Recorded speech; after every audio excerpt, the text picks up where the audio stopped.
वैकुण्ठलोका सन्तु नित्यं हृदि मम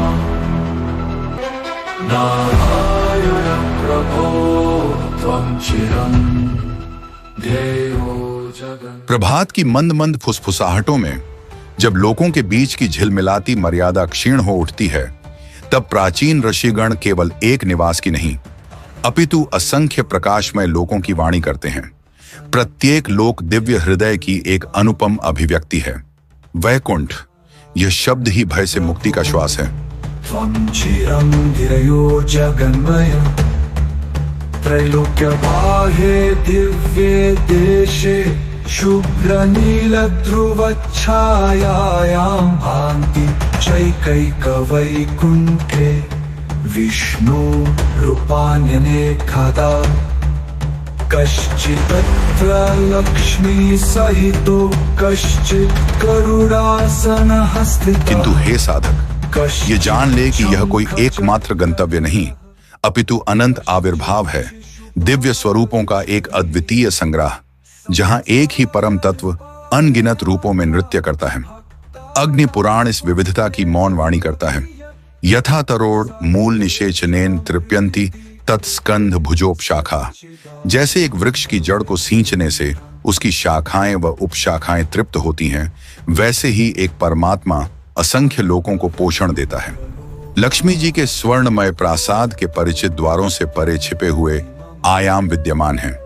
वैकुंठ राम वैकुंठ, जहां प्रभु नित्य श्री राम स्वरूप में विद्यमान हैं, धनुष बाण सहित त्रेता युग के धर्म का तेज प्रसारित करते हुए। यहां प्रभु अष्टादश बाहु रूप में प्रकट होते हैं, जिनके प्रत्येक हस्त में ब्रह्मांडीय रक्षण के प्रतीक सुशोभित हैं। शंख सृष्टि की सन्नाटी ध्वनि करता है, चक्र प्रलय की गति धारण करता है, बाण माया का उद्घाटन करता है, एवं अन्य करों में वेदों का आलंब है, करुणा का कमल है, न्याय का गदा है। जैसा कि ब्रह्म संहिता उद्घोषित करती है, चिंतामणि प्रकर सद्मसु कल्प वृक्ष लक्षावृतेषु सुरभीर्भिपालयन्तम। वे रत्नमय प्रासादों में, कल्प वृक्षों से आच्छादित उपवनों में कामधेनुओं का पालन करते हैं। इस लोक में भक्त श्री राम को केवल वनवासी राजकुमार के रूप में नहीं अपितु धर्म के आदि बिंदु के रूप में निहारते हैं, जहां उनके प्रत्येक अंग स्वयं एक ब्रह्मांड का रूप है, एक गहन जिज्ञासा जो दैवी भूगोल के रहस्यमय हृदय में प्रवेश करती है। निस्संदेह साकेत धाम एवं वैकुंठ राम वैकुंठ, ये दोनों लोग श्री राम की नित्य उपस्थिति से प्रकाशमान प्रतीत होते हैं, किंतु दर्शनों दृष्टिगत तत्व दर्शन की दृष्टि से इनकी सत्ता और भक्ति रस में सूक्ष्म व रहस्यमय भिन्नताएं विद्यमान हैं।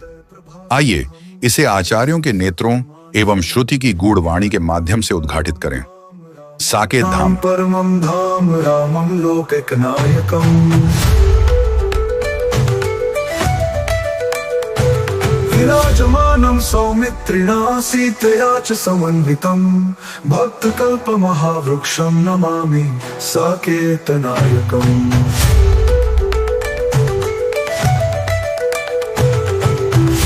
दण्डदीप्तहस्तं तं कमलाकर्षणाननं भास्वरं तेजसा युक्तं रामं लोकाभिवन्दितम्। शाश्वत अयोध्या, जैसा कि अध्यात्म रामायण में उद्घाटित है एवं गोस्वामी तुलसीदास कृत रामचरितमानस में प्रतिध्वनित होता है, साकेत श्री राम का नित्य धाम, शाश्वत धाम है, जहां वे महाभाव में प्रतिष्ठित हैं, एक आदर्श पुत्र, आदर्श राजा और स्वयं धर्म के सगुण स्वरूप के रूप में। यह अयोध्या भौतिक बंधनों से परे है, काल, देश और सांसारिक दुखों से अतीत।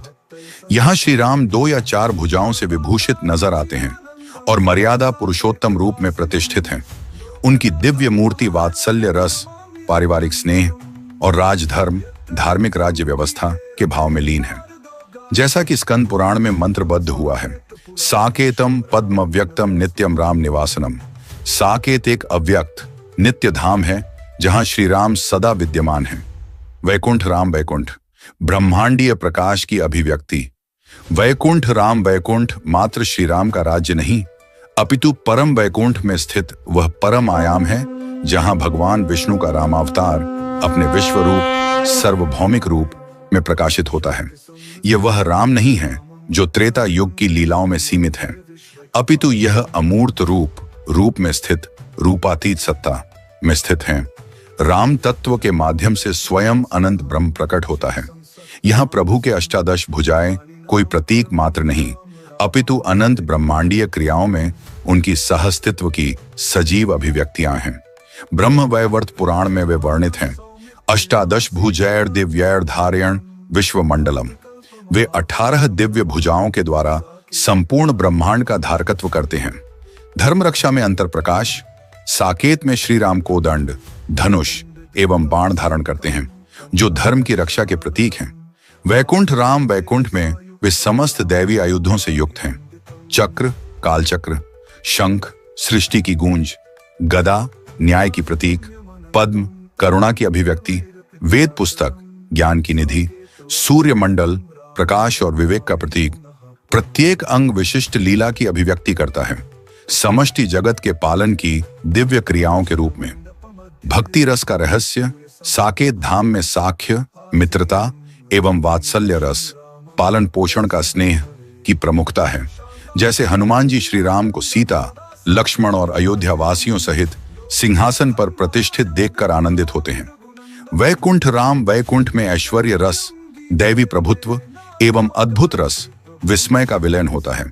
यह वह क्षेत्र है जहां स्वयं वशिष्ठ जैसे ऋषिगण भी श्री राम को सर्व कारण भाव, समस्त कारणों के अधिष्ठान के रूप में दर्शन करते हैं।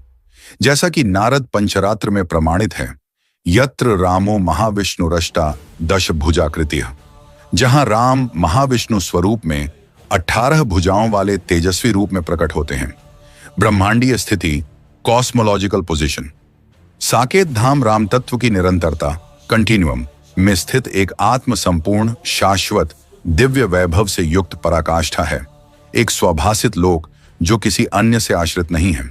वैकुंठ राम वैकुंठ दूसरी ओर महावैकुंठ लोक की एक गूढ़ परत है, जो सेवत द्वीप, लोकालोक एवं अन्य उच्च ब्रह्मांडीय लोकों के साथ यथार्थ में स्थित होकर भी उनका अतिक्रमण करता है। यह वह क्षेत्र है जहां राम का धर्म स्वरूप विष्णु की विराट चेतना से तादात्म्य को प्राप्त करता है। जैसा कि श्री रूप गोस्वामी लघु भागवतामृत में आविर्भाव करते हैं, एते वै राम नामांका विशुद्धा विष्णु विग्रहा। ये समस्त राम नाम से चिह्नित स्वरूप विशुद्ध विष्णु के ही विग्रह हैं। संत का अनुभूत आत्म प्रकाश, द सेंट्स रेवलेशन। गोपी हरिदास ठाकुर भक्ति रसमय समाधि में स्थित होकर इस दिव्य द्वैत में अद्वैत के दर्शन करते हैं। उन्होंने अनुभूत किया कि साकेत लीला स्थली है, जहां श्री राम के प्रेमपूर्ण पारिवारिक और राजसी विलास अनफोल्ड होते हैं, जबकि वैकुंठ राम वैकुंठ तत्व स्थली है, जहां श्री राम का ब्रह्म स्वरूप तत्वदर्शी दृष्टि में प्रतिष्ठित होता है। इस द्विस्वरूपीय साक्षात्कार को एक संत कवि ने सुंदर हिंदी कविता में व्यक्त किया है। साकेत में रघुपति रजत राज दुलार, वैकुंठ राम में विश्वकर्ता संसार। दोनों रूप एक पृथक मन भाव, जाको जो चाहे सोई रूप प्रगटाव। साकेत में रघुवंशी राजाधिराज विराजमान हैं, वैकुंठ राम में सारा ब्रह्मांड रचने वाला तत्व बसता है। दोनों स्वरूप एक ही हैं। प्रकाश केवल भक्त मन के भाव से होता है। भक्त जो रूप इच्छा करता है वही श्री हरि प्रकट करते हैं। शास्त्रीय सामंजस्य, स्क्रिप्चुरल सिंथेसिस। महाभारत के अनुशासन पर्व में यह दिव्य समन्वय प्रतिपादित होता है। एको रामो द्विरूपात्मा। राम एक ही हैं, परंतु उनके दो रूप हैं। साकेत उनका स्वरूप है, अर्थात उनका मूल आत्म प्रकाशी रूप, और वैकुंठ राम वैकुंठ उनकी विभूति है, उनकी दिव्य महिमा का विस्तार। दोनों ही सत्य हैं, दोनों नित्य हैं, किंतु ये भक्ति की भिन्न भिन्न धाराओं की पूर्तियां करते हैं। अयोध्या के कोमल वात्सल्यमय राजकुमार की भावना करना राम भक्ति का पथ है। 18 भुजाओं वाले तारक ब्रह्मांडाधिपति के दर्शन करना ज्ञान संयुक्त भक्ति, ज्ञान मिश्र भक्ति का संपूर्ण मार्ग है। इस प्रकार ये लोक परस्पर पृथक नहीं, अपितु एकत्व के क्रमिक प्रकाश हैं। जैसे ईशोपनिषद मंत्र 1 में स्मृति है, ईशा वास्यमिदम सर्वम। यह संपूर्ण जगत ईश्वर से व्याप्त है। चाहे वह साकेत का पारिवारिक महल हो या वैकुंठ की ब्रह्मांडीय सभा, राजता तो राम की ही है। कहीं वे स्नेहमय राजाधिराज हैं, तो कहीं वे अनंत ब्रह्मरूप अक्षरात्मक परमेश्वर हैं। भिन्नता प्रभु में नहीं अपितु भक्त की दृष्टि में है। लोका लोका वैकुंठ की अंतर यात्रा। अब भ्रमण करिए उस विराट क्षेत्र में जिसे लोका लोका वैकुंठ कहा जाता है, जहां प्राकृत एवं अपरा, दैविक एवं भौतिक आकाश संध्या की छाया में विलीन हो जाते हैं। यह वह संधि क्षेत्र है जहां विष्णु 32 भुजाओं में समष्टि के पूर्ण स्वरूप में प्रतिष्ठित हैं। प्रत्येक हस्त ब्रह्मांडीय क्रियाओं का संकेत है। 2 हस्त वरदान प्रदान करते हैं, 2 भय का नाश करते हैं, 4 पंचभूतों की रचना में प्रवृत्त हैं, 8 दिशाओं की रक्षा करते हैं, 16 समय के चक्रों को स्थिर गति प्रदान करते हैं। पांचरात्र ग्रंथों में इस स्वरूप का वर्णन सर्वात्मा, समस्त आत्माओं का अधिष्ठान के रूप में किया गया है। श्री रूप गोस्वामी दिव्य समाधि में स्थित होकर यह अनुभूत करते हैं कि वहां प्रभु का स्वरूप ही चेतना का विशाल मंदिर है। हर कर मुद्रा एक नव ब्रह्मांड की रचना है, हर दृष्टिपात एक मोक्ष का उद्घोष। इस रहस्य को एक हिंदी द्विपदी में प्रकट किया गया है। नैना नीर बहाए मनवा तो से लागे, जब देखियो चतुर्भुज सो अति अनुरागे। मेरे नेत्र अश्रु बहाते हैं, हृदय तुझसे अनुरक्त हो बैठा। किंतु जब मैंने 33 भुजाओं वाले प्रभु को देखा तो वह प्रेम अकथ्य अनंत हो गया। उस अगम लोक में, उस परिमाणातीत लोक में जहां सीमा नहीं, जहां माप लुप्त हो जाते हैं, नाद प्रकाश में परिणत होता है और प्रकाश विचार बनकर शाश्वतता के मध्य स्तोत्र जैसे सर्पिल गीतों में विलीन हो जाता है। वहां दैविक प्राणीगण जो काल से भी प्राचीन मौन की चादरों में आवृत्त हैं, स्थिर होकर खड़े रहते हैं, न तो विस्मय से अपितु पहचान के कारण। वे स्मरण करते हैं प्रभु की प्रत्येक भुजा केवल प्रतीक नहीं बल्कि उसी संचराचर सृष्टि का सजीव स्मरण है। नवगर्भित तारों का स्पंदन, विघटित होती आकाश गंगाओं की वेदना, उत्पत्ति और प्रलय के मध्य स्थित वह दिव्य श्वास, स्वरूप दर्शन की संतप्त लहरें। भक्त जन मुक्त स्वर में नहीं अपितु विस्मित मौन में स्वरूप दर्शन की कथा करते हैं। वह महान अनुभूति जिसमें केवल प्रभु की उपस्थिति से आत्मा को अपने नित्य स्वरूप का साक्षात्कार हो जाता है। यहां काल अपनी क्रमबद्धता को विस्मृत कर देता है। पूर्व जन्मों की स्मृतियां जैसे घृत अग्नि में विलीन हो जाता है, वैसे ही लय को प्राप्त हो जाती हैं। शेष रहता है केवल रस, वह निजता का पवित्र स्वाद जो ईश्वरीय संपर्क में प्राप्त होता है। प्रभु की 32 भुजाएं केवल कर्तव्य नहीं करती, वे नृत्य करती हैं, निरंतर परिवर्तित होते दिव्य मंडलों में। प्रत्येक गति दृश्य बना संस्कृत श्लोक है, प्रत्येक स्थिरता ऐसा परम मौन जो समस्त ध्वनि से भी अधिक प्रबल है। उसके दर्शन, यहां प्रभु को देखना ईश्वर को देखना नहीं बल्कि दृष्टि के मूल स्रोत को देखना है, जहां साधक स्वयं विघटित होकर फिर से अनंत के प्रतिबिंब में पुनः सृजित होता है, फिर प्रकट होता है।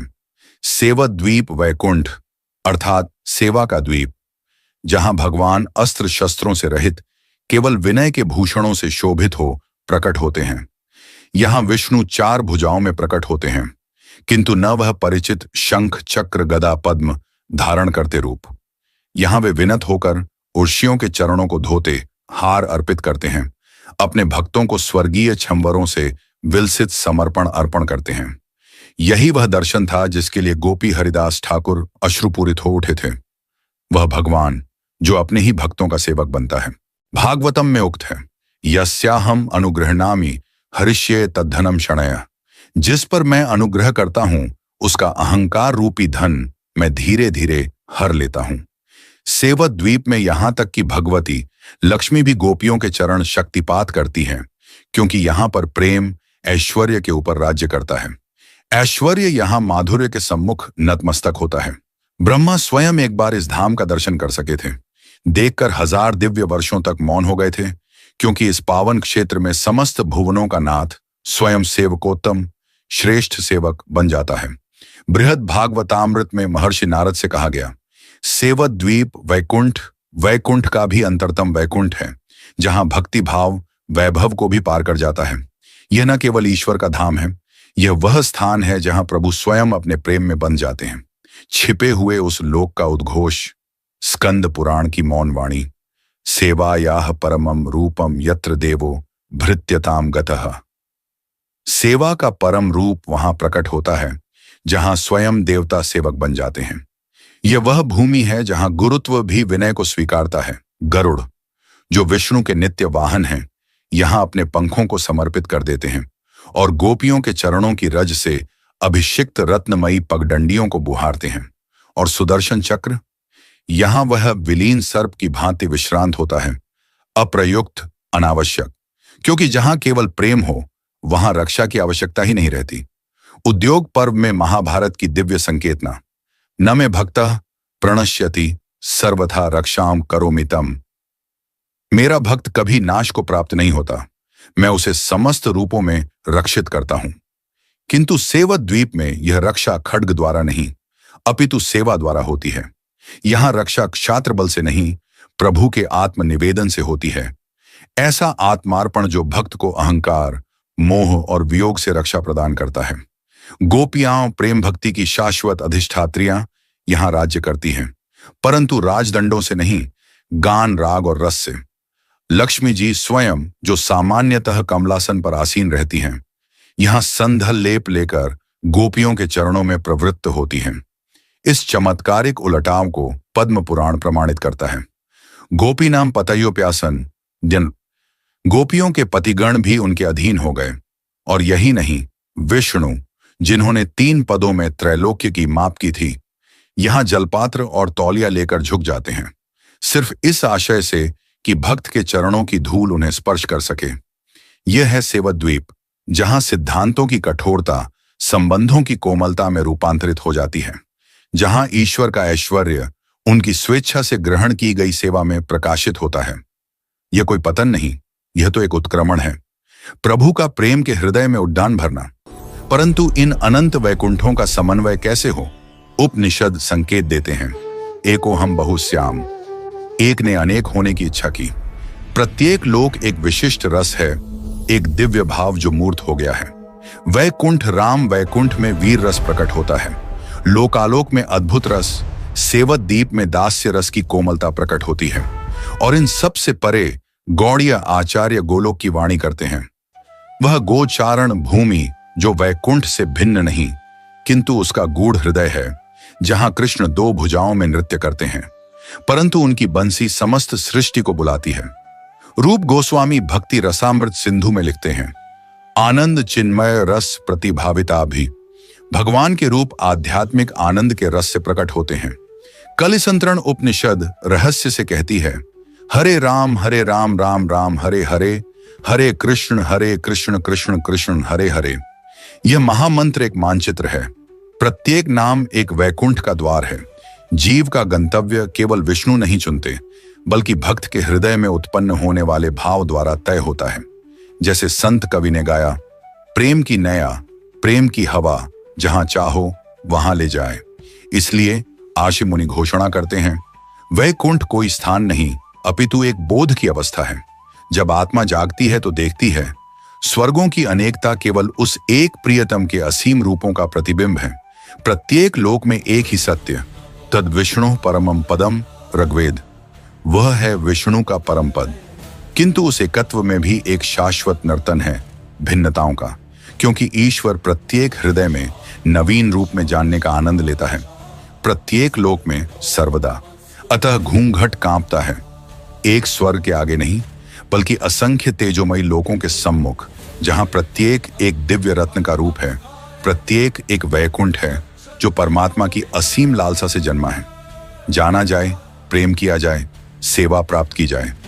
वैकुंठ राम वैकुंठ, लोकालोक वैकुंठ, सेवत दीप वैकुंठ, ये केवल खगोलीय मानचित्र के नाम नहीं है, अपितु वे एकत्व की दिव्य चेतना विष्णु नारायण।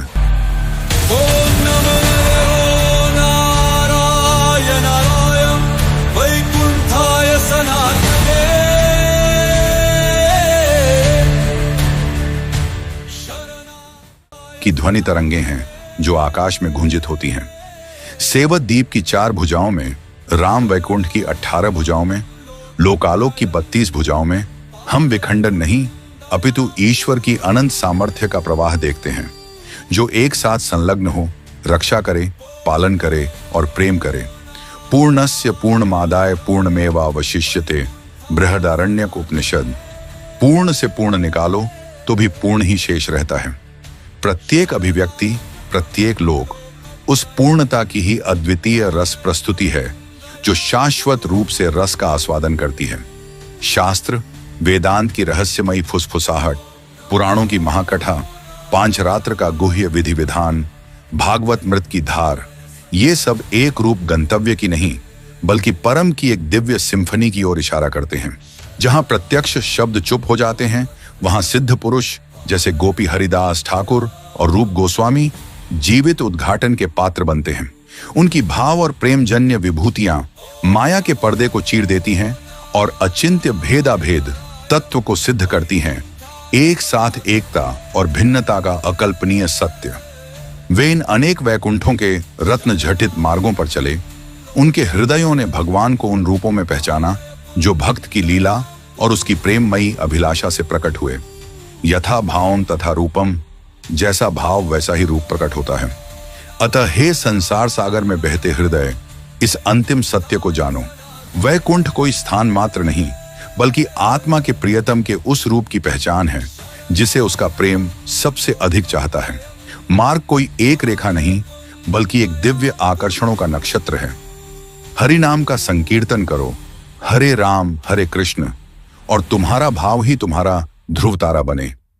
क्या तुम राम वैकुंठ में धर्म सेतु की धनुषधारी मूर्ति की अभिलाषा करते हो, या लोकालोक में सर्वात्मा के विस्मयकारी रूप की खोज है, या सेवत दीप की विनम्रता में विलीन होना चाहते हो जहां स्वामी स्वयं सेवा का सेवक बन जाते हैं।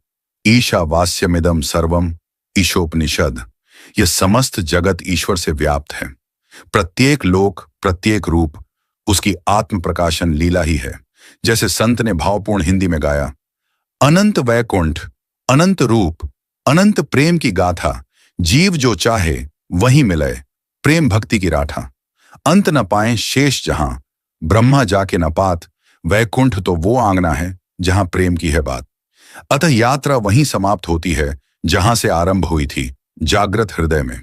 क्योंकि वैकुंठ अपने संपूर्ण वैभवपूर्ण बहुस्त्रीय ऐश्वर्य में जीव का नित्य स्वदेश है, जो किसी खगोलीय दूरी से नहीं बल्कि उस समर्पण से प्रकट होता है जो कहता है, तवैव में मई, मैं तो तेरा ही हूं।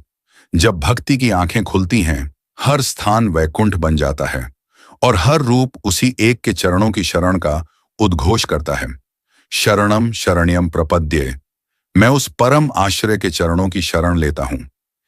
AUM तत्सत।